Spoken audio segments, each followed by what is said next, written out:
Dento हलाल, India का वाहिद SLS free toothpaste. लौंग, नीम, इलायची, कलौंजी और कुदरती मिसवाक के अज्जा के साथ दांतों की तमाम बीमारियों के लिए फायदेमंद, हराम अशिया से पाक। डेंटो हलाल। यही नहीं और भी है बहुत कुछ। कलौंजी का सोप, सैफरॉन सोप और नबीर अहमद का पसंदीदा खाना तलवीना।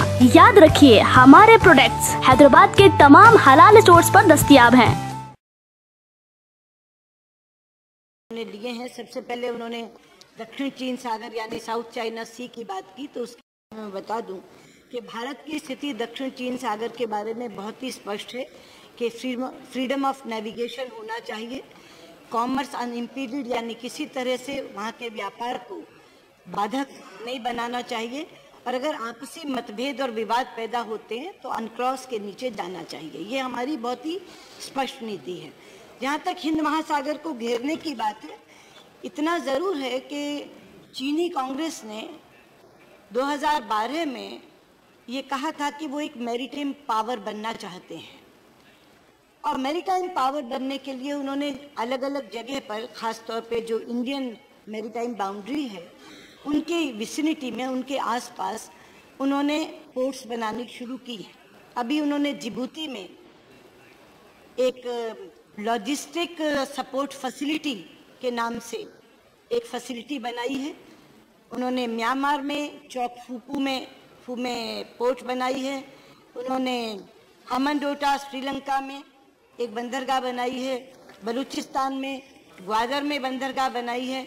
लेकिन ये कहना कि इससे कोई भारत घेरा जा रहा है, मैं ये कहना चाहूँगी कि भारत अपनी सुरक्षा के बारे में बहुत चौकन्ना है, बहुत सतर्क है, इसलिए कोई उसे घेर नहीं सकता।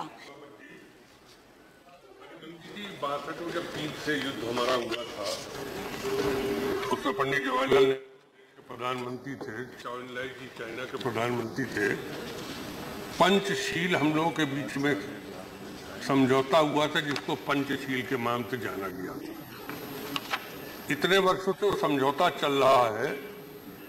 कभी कभी वो लंघनता चीन ने इस बार मानसरोवर की यात्रा भी रोक दी, हमारी डाइवर्ट कर दी।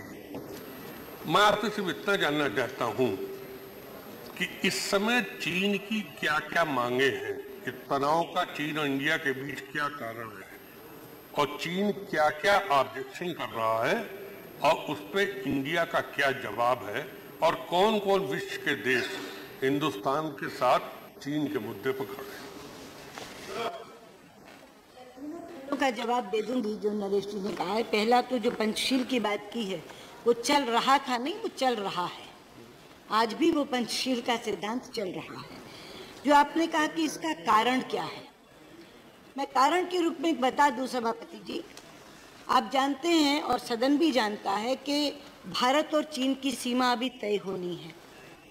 चीन और भूटान की सीमा भी अभी तय होनी है। दोनों के अपने अपने मैकेनिज्म्स हैं। हमारे यहाँ स्पेशल रिप्रेजेंटेटिव का प्रोविज़न है। पहले श्री शिवशंकर मेनन और अब आज के NSA अजीत डोवल हमारी ओर से स्पेशल रिप्रेजेंटेटिव हैं, और भूटान का अपना है, वहाँ K4 स्वयं ये एक मैकेनिज्म को चला रहे हैं। ये दोनों सार्वभौमिक देश हैं। भारत और चीन अपनी सीमा तय कर लेंगे, भूटान और चीन अपनी सीमा तय कर लेंगे। लेकिन एक जगह ऐसी है जिसे ट्राई जंक्शन पॉइंट कहते हैं, और उस ट्राई जंक्शन पॉइंट में ये सहमति है, रिटर्न में सहमति है।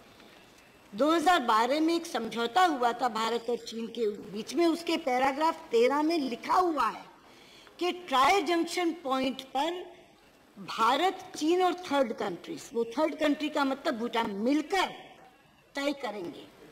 अब जो चीन आया, चीन बीच बीच में बहुत बार आता रहा, सड़कें भी बनाता रहा, कभी कच्ची, कभी पक्की, कभी थोड़ी पक्की, कभी वो सड़क टूट गई, वो चीजें उनकी चलती रही, वो गतिविधियां उनकी लगातार जारी थी। इस बार वो बुलडोजर, एक्सकेवेटर्स ये लेकर के आए, और उनकी नीयत इस बार ये है कि वो ट्राई जंक्शन तक पहुंच जाएं, एक ऐसी जगह तक पहुंच जाए, क्योंकि बटांगला उसमें मेन जगह है जहां से वो ट्राई जंक्शन पहुंच जाता, कि वो वहां नीचे आ जाएं, जिससे यूनिलैटरली स्टेटस को उस ट्राई जंक्शन पॉइंट का खत्म हो जाए। तो हम जो इस भूमिका में आए वो इसलिए आए, जब तक चीन और भूटान की सीमा चल रही थी हमें कुछ नहीं था। हमारी अपनी सीमा विवाद चल रहा है उसका हम लोग अपने आप हल कर रहे हैं, लेकिन ट्राई जंक्शन पॉइंट आते ही हमारा हित आ गया। अगर चीन यूनिलैटरली उस ट्राई जंक्शन पॉइंट के स्टेटस को बदल देता है तो सीधे सीधे फिर हमारी सुरक्षा को चुनौती होती है। तो कारण ये है, जो आपका कहना कि मांग क्या है, मांग उनकी ये कि हम अपनी सेनाएं वहां से विड्रॉ। आप कहते हैं कि हम क्या चाहते हैं, हम ये चाहते हैं कि अगर संवाद चल रहा है कि भाई अगर कोई बातचीत बैठकर करनी है तो दोनों अपनी अपनी सेनाएं हटाएं, तो कोई भी अनरीजनेबल बात भारत की तरफ से नहीं हो रही है। सारे देश हमारे साथ हैं, क्योंकि सब देशों को ये लगता है भूटान जैसे छोटे देश में वो आक्रामक हो रहा है, क्योंकि भूटान ने प्रोटेस्ट किया, उनसे 4 दिन बाद ही प्रोटेस्ट किया, रिटर्न में प्रोटेस्ट किया उनके एम्बेसडर ने कि आप ये क्या कर रहे हैं। उसके बाद भूटानी गवर्नमेंट ने इसको प्रोटेस्ट को कहा। तो इसीलिए सारे के सारे देश ये समझ रहे हैं कि भारत ने जो अपना मत रखा है और जो पक्ष रखा है वो गलत नहीं है, न्याय हमारे पक्ष के साथ है, इसको सारे देश मान रहे हैं। Thank you.